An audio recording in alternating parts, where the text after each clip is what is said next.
It is a rainy, muddy day. Thankfully, these are the best days to do indoor projects. Today we have a very special guest not only in our home but also on our channel. My dad, Tom Hennigan, is going to show us how to make elderberry syrup, a traditional herbal remedy. He is an associate professor of ecology and organism biology and has found a passion for holistic medicine after taking foundations in herbalism. We are not doctors and everyone is different, so this is for educational purposes only and does not substitute as professional medical advice. We will be sure to link references below, and please reach out if you have any questions or additional information.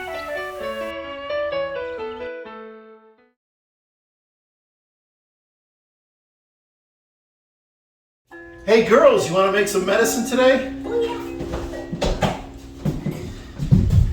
Yes, yes, yes. All right, yes. Okay, so we're going to make a medicine called elder syrup, okay? Elder syrup is coming from an elderberry tree, okay? And the elderberry tree produces these really, really special dark purple berries, okay? And the syrup is really good for like colds and flu. It helps with a lot of things, even helps you to sleep sometimes if you're sick. How about you take this and you pour that right in that pot right there, okay? All of it, yep. There you go. And Nala, would you like to pour a little bit of water in there? I think we should probably turn on the heat. Can I turn on the heat? Sure can. It's hot. Let's turn it. There. Yeah, a little bit more maybe. Like the two? Yep, something maybe in somewhere in here. Okay, and then you can pour a little water in. And then, Annabelle, if she's pouring water in, you can kind of stir. Do I pour all of it? Let's pour a little bit in and I can kind of guide you. I think probably we're going to use most of it. Okay, there you go. And you can just keep pouring it in. Why don't you just pour it right in there. There are recipes for elder syrup that you can do, but today we're just kind of winging it, okay? And so what we want is just a little bit of water in there with the berries. And we're just going to let this cook for about 40 minutes. And what we want to do is get the juice out of the berries. These berries came from our tree, by the way. We have elderberry trees, elders. Scientific name is Sambucus canadensis, for those that are interested in that kind of stuff. And it is a very common shrub that's in the southeast. It tends to like a lot of light. It grows near ponds and fields and all kinds of things. And we have some growing in our backyard. So we're using a combination of some of the berries that we have and dried in our dehydrator. And you can also buy these berries. So those of you that do not have the plant itself, absolutely, you look up online and you'll see elderberry everywhere. Okay, yep, keep going, it's good. I'll kind of turn up the heat a bit. You can keep stirring. And while you're stirring, what's important is to smush the berries into the water too, so you can take turns if you want if you start getting tired.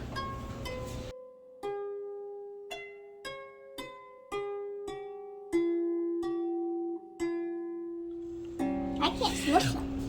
Most of this plant is actually a little bit poisonous with the flowers and the fruits and the stems and the leaves. So if you can use fresh berries when you're making syrup, but generally the suggestion is that we boil those berries first for about 3 minutes, and then you can do the same process to make the syrup. It's not a dangerous poisonous. It tends to maybe make people a little bit nauseous. They want to kind of throw up, maybe a little diarrhea, something like that. But if they're dried, they're fine. And again, this is a medicine, although it is a medicine that's also good for you. And many people have been using this for years. The elder syrup is an ancient European recipe that we're doing today for colds, flu, and just not feeling very well. So, and it has been tested and studied and does have the properties that people have been noticing over the centuries. So, herbal medicine is a great way to do some things in terms of feeling better.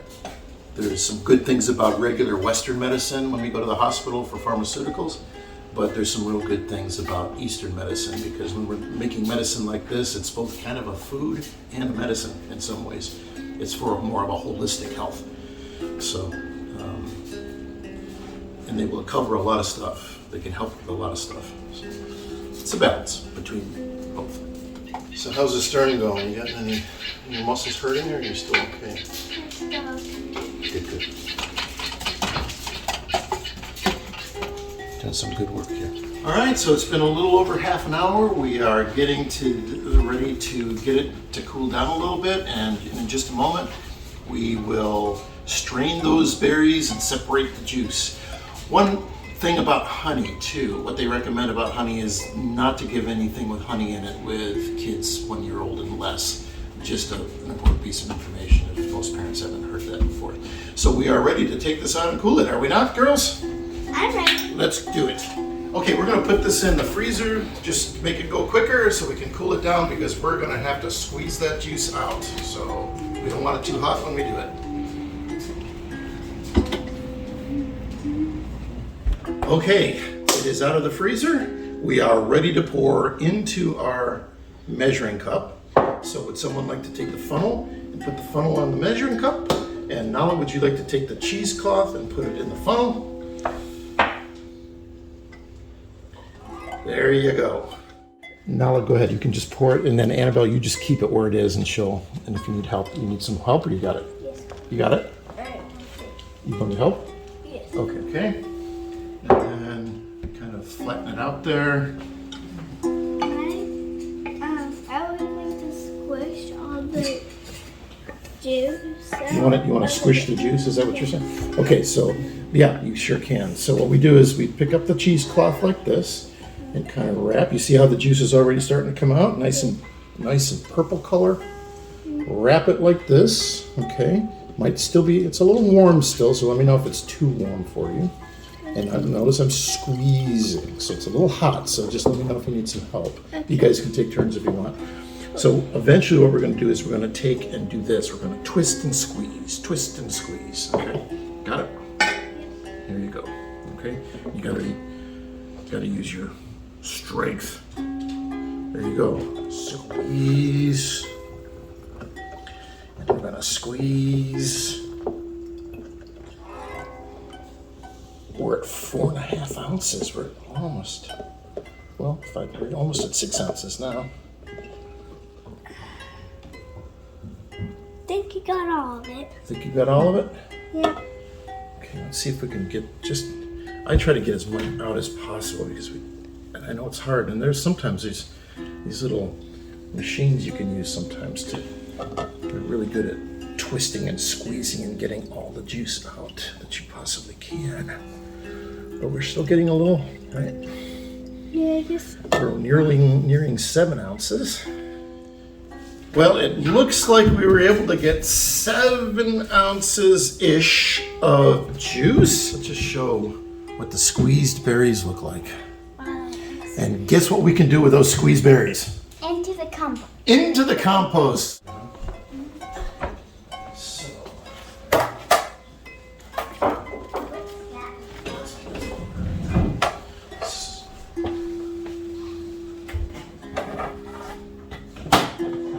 So we have about 7-ish ounces of juice, and we want to put half as much honey in. So we want to put about 3.5 ounces of honey, and it's about right there. It doesn't have to be exact. So if you want to go ahead and pour honey in, and we'll fill it up right to that line.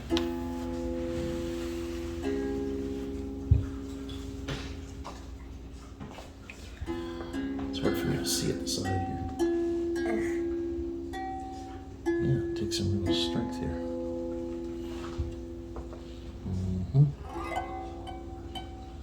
Are they yet? Does it seem like we're there? Does it look like it to you? Yeah. Okay, We're that's at good. the 3 line. All right, Annabelle, would you like to pour the honey into the juice? We can do this in a number of ways. Sometimes pouring the honey and juice into the pan while it's on the stove is a good way of doing things as well.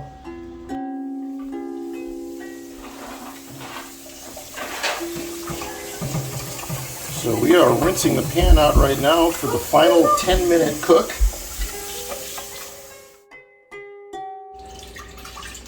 Okay.